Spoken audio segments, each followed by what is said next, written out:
A stunner from UCLA has made Los Angeles the center of the universe for college quarterbacks. JC Jackson goes from lockdown corner to locked up for the holidays. And Clayton Kershaw decides to join Team USA for the World Baseball Classic. Good morning, I'm James. This is your daily dose of sports and snark for the greatest sports city in the world, Los Angeles. This is the faithful Angelenos Morning Report. It's December 20th, 2022. We had a lot of new subscribers join the Angelino Familia yesterday, and I am genuinely thankful for every one of you that gets in on the ground floor.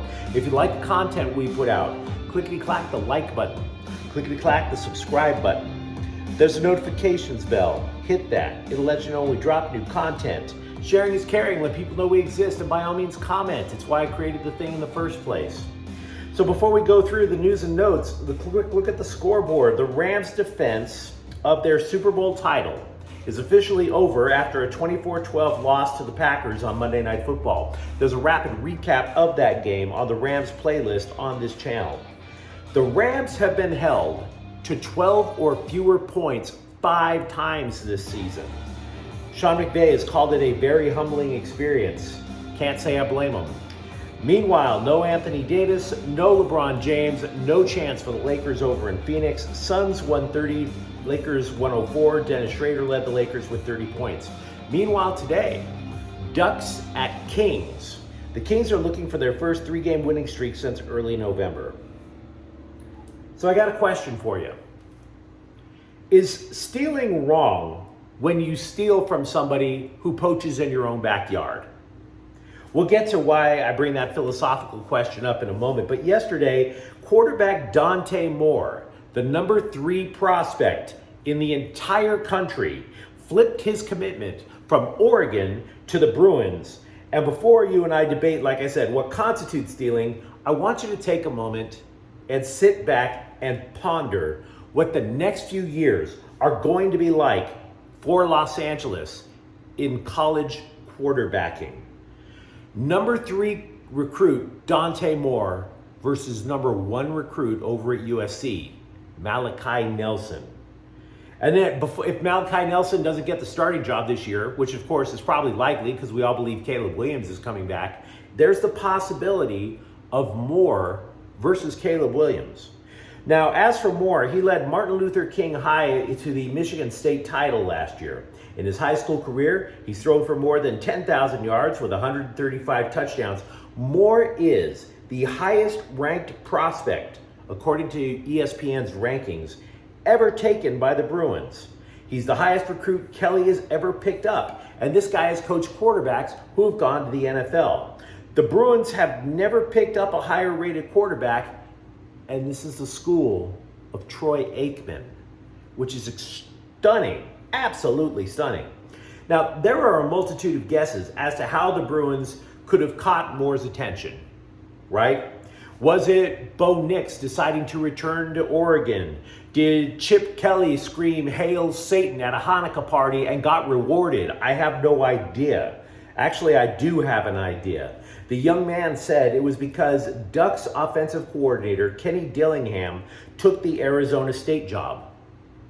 So why not find an offense that has more talent than Arizona State that might fit his skill set? That became UCLA. You might also be surprised, I wouldn't be, to realize that UCLA going to the Big Ten was a big part of the decision. All summer long, the press was telling us how horrible this idea was. Oh no, we can't have UCLA and USC going to the Big Ten. And I was sitting there on the side going, hey, players want the best competition. The Big Ten is going to be better competition than the Pac-12. It just is. Sorry, George Kliavkoff, you didn't have the skill set. And oh, by the way, because Moore is a Midwest kid, you would theoretically imagine his family would come to see him play more times against, say, Wisconsin or Nebraska or Michigan, Ohio State, than ever would. Try to get your family to take cross-country flights to watch you play football, as opposed to a drive. Do you see what I'm saying? So no, Moore absolutely made a pretty solid decision for himself. Now you might be asking yourself, is this ethical? Because Pittsburgh couldn't stop complaining when Jordan Addison transferred to USC last year. Oh, it's stealing. Somebody loaned me some pearls to clutch when it comes to stealing. Here's why you should be happy that the Bruins took a prospect away from Oregon. For years, Oregon would put up billboards in strategic locations in Los Angeles. No, not about the great education that you could get if you go to Oregon. No, they were trying to target football players. They were recruiting in our own backyard. The Ducks made it a point to steal as much as they could from both UCLA and USC. So going back to the Bruins, we now have 4 hopefuls in line for the quarterback gig. You might recall the Bruins also added Colin Schlee in the transfer portal from Kent State on Sunday. But you have to figure, unless Moore stinks up the joint in spring practice, and by the way, he's graduating from high school early so he can enroll in UCLA, you got to figure he's probably first in line for the job. A guy who covers recruiting described Moore as the most college-ready of any high school quarterback in the class of 2023. By the way, early signing period overall for college football is Wednesday. The Bruins also added a veteran in more ways than one. Anthony Adkins is transferring in from the military academy. He was a 3-star prospect at one point. He played in 25 games for the Black Knights. He'll be tough to bring down. He's 6'1", 245 pounds. Yikes. The Trojans have swiped the Pac-12's leading receiver from Arizona. Dorian Singer was second all Pac-12 last year. He had 1,105 receiving yards, 6 touchdowns in 66 receptions for the Wildcats. He made an impression on the Trojans last season, I'll tell you that. He caught 7 passes against USC for 141 yards and 3 touchdowns. Having said that, I believe the Trojans are primarily looking at defense in the transfer portal so far. They added a defensive back. They added a lineman from Arizona 2 days ago. Yesterday, former Oklahoma State linebacker Mason Cobb has announced he's coming to USC. The dude is a tackling machine. Cobb led the Cowboys with 96 tackles, 13 for losses.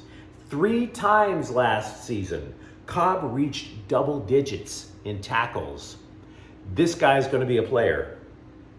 Raylan Goforth, meanwhile, has decided to continue his collegiate career by leaving USC to go to Washington.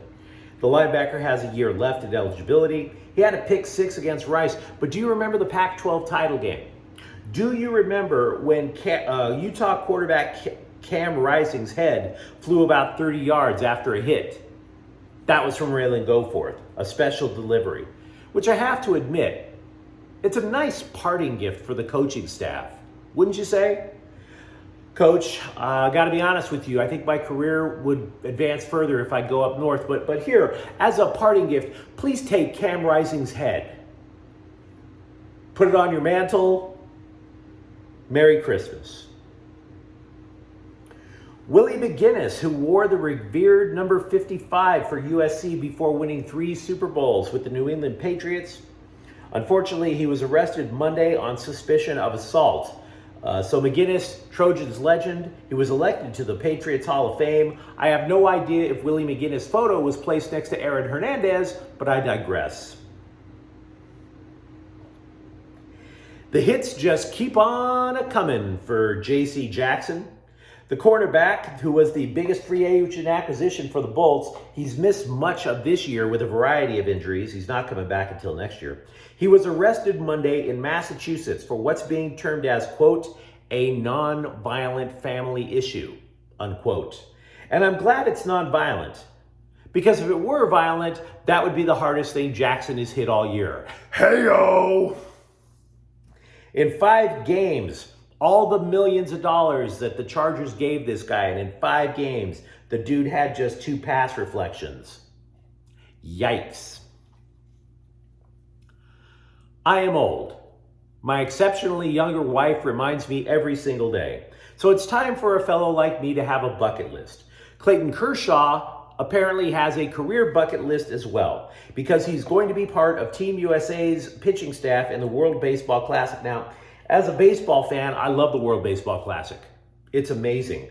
Why watch spring training where nobody gives a rip when you can watch games where players actually care about winning? Sign me up. I've been to see live World Baseball Classic games. You really should go, especially if a team is playing like one of the Dominican countries, something like Venezuela. It's a festive party. It's a great time. And unlike the Soccer World Cup, the Americans are a threat to win. But as a Dodgers fan, I must tell you, Kershaw pitching in the WBC concerns the hell out of me, because Kershaw has a profound history of getting injured literally at any time. So sending him to Team USA with just a pitch count, that creeps me out a little bit, because he's going to try to win, unlike in spring training where you're simply trying to get warmed up for the regular season. If you think Team USA's coaching staff knows all the idiosyncrasies about Kershaw, that's an impossibility. There is one Dodgers coach on the team, but that's a base coach, Dino Ebel. You think Mark DeRosa knows a damn thing about Kershaw? Really? The only thing Mark DeRosa knew about Kershaw was that he couldn't hit Kershaw. So no, I don't think he's going to have Kershaw's best interest at heart. Kershaw is the third Dodger on the team, including Mookie Betts and Will Smith. There's a former Dodger on the team as well. That's Trey Turner.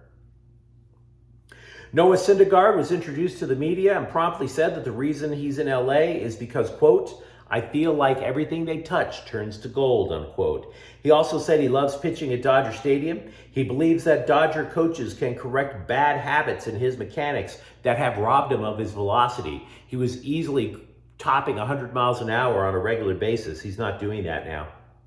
By the way, he will not wear his traditional number 34. That's retired. You might have heard of the guy who did retire it, Fernando Valenzuela. We can also have wiped another guy off of the list that sports writers promised us the Dodgers were going to sign. Seth Lugo is not coming to the Dodgers. He is instead signed with San Diego. Lugo is probably going to be the Pud's fifth starter. Forgive me if I do not weep uncontrollably over losing a potential fifth starter when ours is Noah Syndergaard. As you can tell, the list, which was once as long as 27 names, has now dropped to only 9 options left. Jim Bowden, former GM who writes for The Athletic, now believes that the Padres are the team to beat in the NL West. I have my doubts. Teams that win the offseason rarely win the actual season.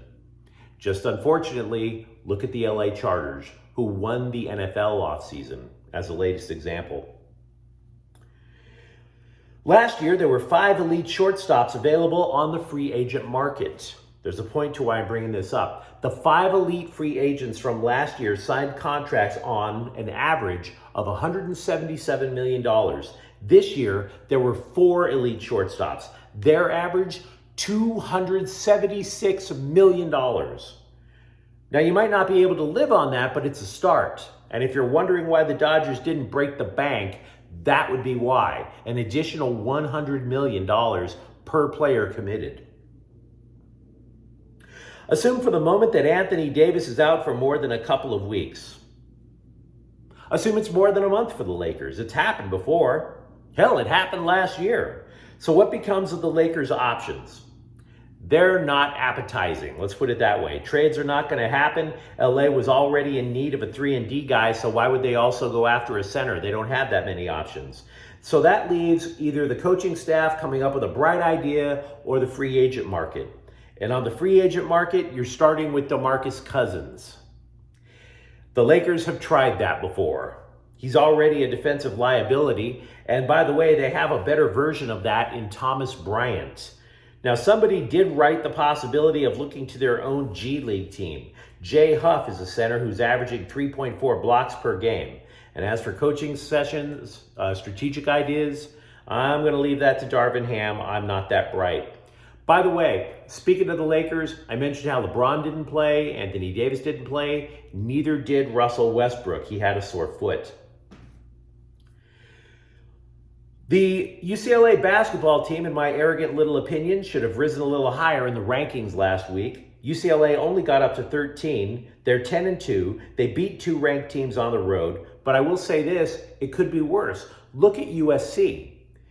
Amidst all the attention that UCLA is getting with a 7-game winning streak, the Trojans have won 5 in a row. But USC only got 7 votes, period. The LA Galaxy re-signed both of their goalkeepers for next season. Jonathan Bond, who broke every girl's heart on Twitter by getting engaged a month ago, is coming back, as is backup Jonathan Klinsmann. Yes, they are both named Jonathan. Go figure. But here's the thing. Scribes who follow Major League Soccer think goaltending is a major weakness for the LA Galaxy. Matter of fact, the MLS Super Draft is coming up on Wednesday. There's a belief that the Galaxy might look for a keeper instead of a striker. By the way, LAFC does not have a first-round draft pick.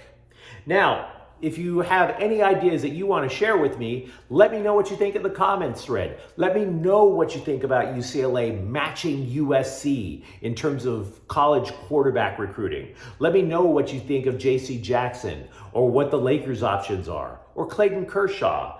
And if you enjoyed this clip, don't forget to subscribe to Faithful Angelenos. We talk LA sports every single day, no matter where the hell I wind up. Thank you for watching. I'm James. Faithful Angelenos is a Kian Corte El Queso production. Take care.